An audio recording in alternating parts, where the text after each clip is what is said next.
just wanted to do a really quick update for you guys. It's currently day 2 of our honeymoon travel across the United States. Yeah. We have left Savannah, Georgia this morning and are currently on our way to Cherokee, South Carolina. Just to hang out there and look around at the place and explore the city of Cherokee, or the town of Cherokee. For tonight, we're going to be staying at Pigeon Forge. So we're not staying at Cherokee just because it's expensive, but Pigeon Forge is nearby and on our way as we continue west. But I wanted to show you that even though the odometer, the trip odometer here says 391.7 miles, it's actually about 40 or 50 miles more than what is showing on there, because I didn't reset the odometer till I was about 50 miles on the road, 40, 50 miles on the road. So you can add 40 to 50 miles to see how far we've actually traveled. And just wanted to point out several things that I think are cool. Sorry about that. I had to pause the camera because I had to switch the car to totally manual control instead of cruise, because there was kind of a danger situation up ahead here with the trucks. I'm not going to talk too long, and I don't really want to run the dash cam because I want to listen to music on the phone that I have stored here, our playlist. But it's about another 110 miles, 109 miles before we get to Cherokee. So I thought I'd take a few moments just to share the ride with you guys a little bit and talk about what's been happening and how we're managing to travel so cheap. Several things I wanted to point out is that this little vehicle, the Nissan Versa that we got, gets very good gas mileage. What's interesting about it is this. I actually had the gas run all the way out until it said it would only, last another 30 miles or so, and then I filled it up with gasoline. And I was shocked when it said $23.78 or something like that, and it was full. I haven't seen $23 fill up a gas tank in forever. So I was like, there must be something wrong. So I started up the car again and I looked at the gas meter, and sure enough, it was on full. Right now it's at a little bit under 3/4. I don't know if you can see the right hand side, the little dash is there. But that shows it at 3/4 full. This car, I think, has a gas tank size that's about 10 gallons or less. I think it's like 9.5 gallons or so. I also got a little radar detector here going on. Just, not that I'm a speeder or anything, although you can see I'm doing close to 80. But, that's normal speed on the interstate, right? Well, I guess posted is 70, but most people do about 80. At least I do about 80. I've always done about 80. But anyhow, let's get back on the subject here of saving money. This vehicle only has about 9 gallons, 10-gallon gas tank, and it fills up at $2, and I think it was $2.59 I spent on gas in Savannah. So it was like under $25 to fill it up, and it gets roughly about 300 miles per tank full. So if you round it up, you say it gets about 30 miles per gallon. So 10 gallons gets you 300 miles. That's pretty good. I think 10 gallons on a little Blue 2 would get me less than 100 miles. Maybe 150 at the most. So by getting a vehicle that doesn't require so much gasoline, you can cover a lot more distance for the same amount of gasoline in price. And some big differences between this and my van is that this one has working air conditioning. So I've been driving it with the air running and stuff, so it's really nice and comfortable.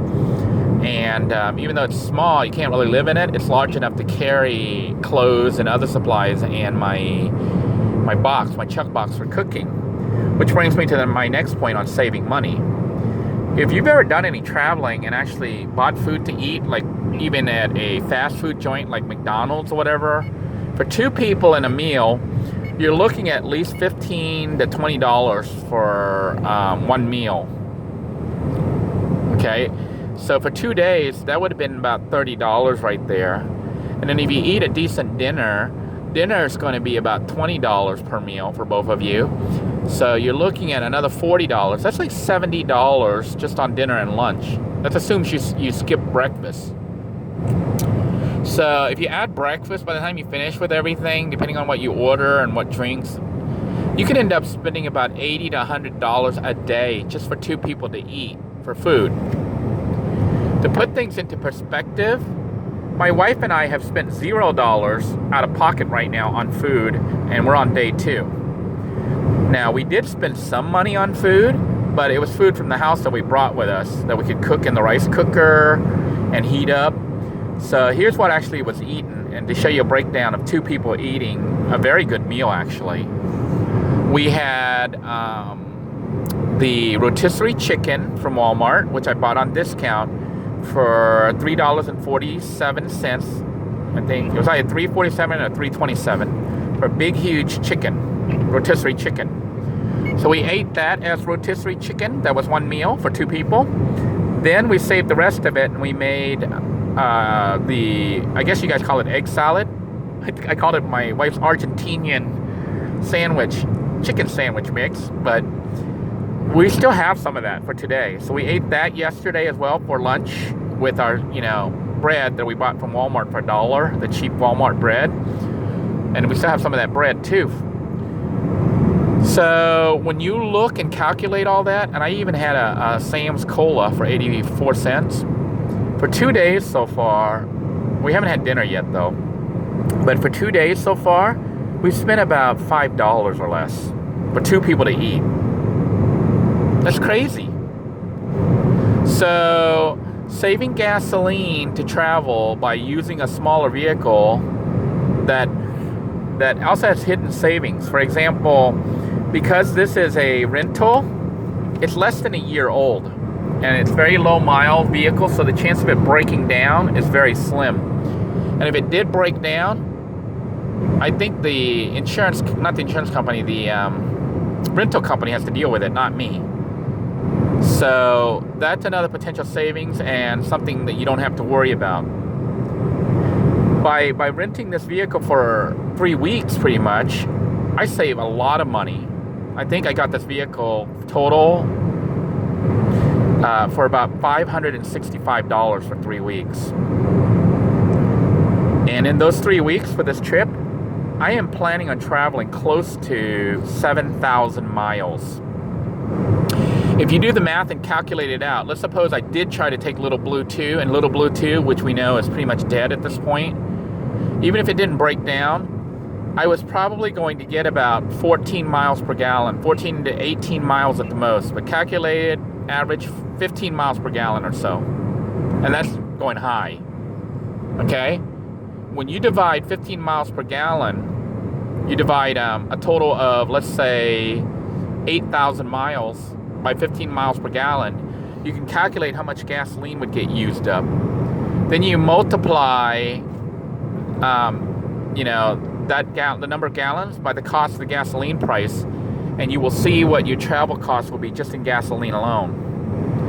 This little guy here, this Nissan Versa that I'm renting, I know for a fact, just looking at it and how much it's used up, I'm getting roughly 32 to 34 miles per gallon.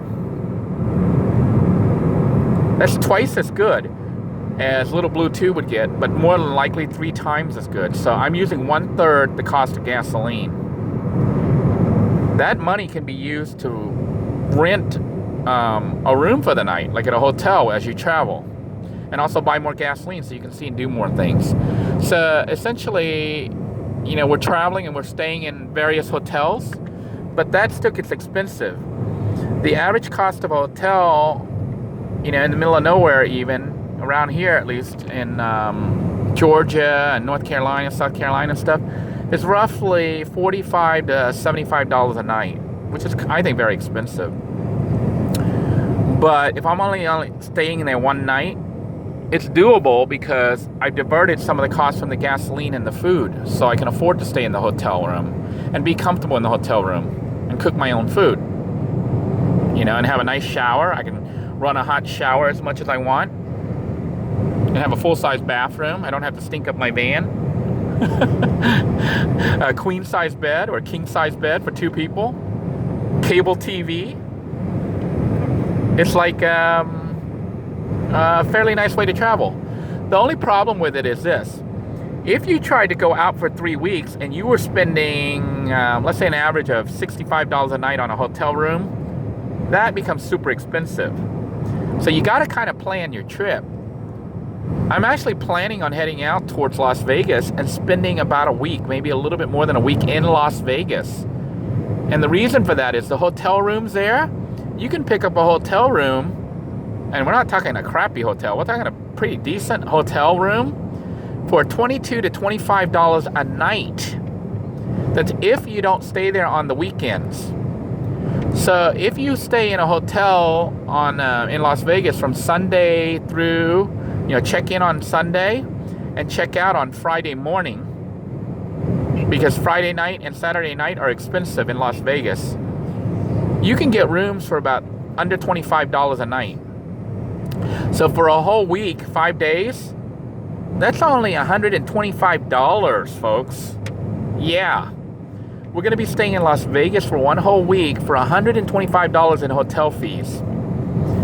Now, I could actually cook food there too, but more than likely, I'm going to eat at the buffet a lot in Las Vegas. Because the buffets, they're not like super cheap, but they're really good food, and the price isn't crazy. Because they want you to stay there and spend money on gambling. And we're actually not going to be there to gamble. We're actually going to be there using it as home base to explore the desert, the surrounding desert, and other sites that I'll be sharing with you. Because from Las Vegas, I can travel all the way out to California, which is like 3.5, 4 hours away. I can hit like Los Angeles and Hollywood and all these places, and travel around and come back to Las Vegas for the night. So I can take day trips. And that's how we're planning this really extensive trip that's covering quite a lot of miles and doing a lot of different things on a very tight budget. My whole budget for this trip, if you don't calculate what I have to set aside for, the money I had to set aside for child support, as well as paying Walter's rent, just the trip alone, I've allocated about $1,200 to $1,300. That's crazy. To be gone for 3 weeks and travel 8,000 miles with room and board and the ability to get out and actually do things and have fun for less than $2,000. At least that's the plan. So far it seems to be working good, but we're gonna find out. So until next time, everybody, I hope you're staying safe and that you were able to pick up some good ideas for traveling with me. I'll try to do some cooking episodes. Cooking's not too heavy. We're not really going crazy on cooking because we're just kind of making simple things to eat. The main thing we've been using the chuck station for is to make rice, which we're going to have for lunch today. And other than that, we've made toast with it. And, sandwiches from there. I haven't cooked any really elaborate meals just because I don't have the time. We'd rather spend the time driving around, but heating the rice is so easy. You just put it on and let it sit. And making toast, of course, is easy too. And it's got a built-in sandwich maker, so that can be made for hot sandwiches. And that was the whole purpose of that. It wasn't really to make super elaborate meals, although I could cook fried rice. I could cook lo mein noodles. It may come more into play when we hit the desert and actually start hitting some of the parks and stuff that I plan on taking my wife and I to.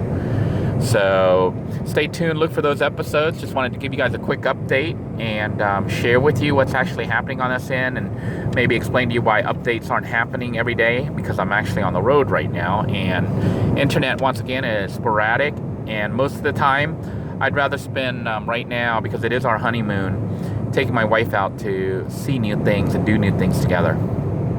Take care, everyone. I want to thank you all for tuning in. Hope you're all staying safe. God bless you all. Take care now.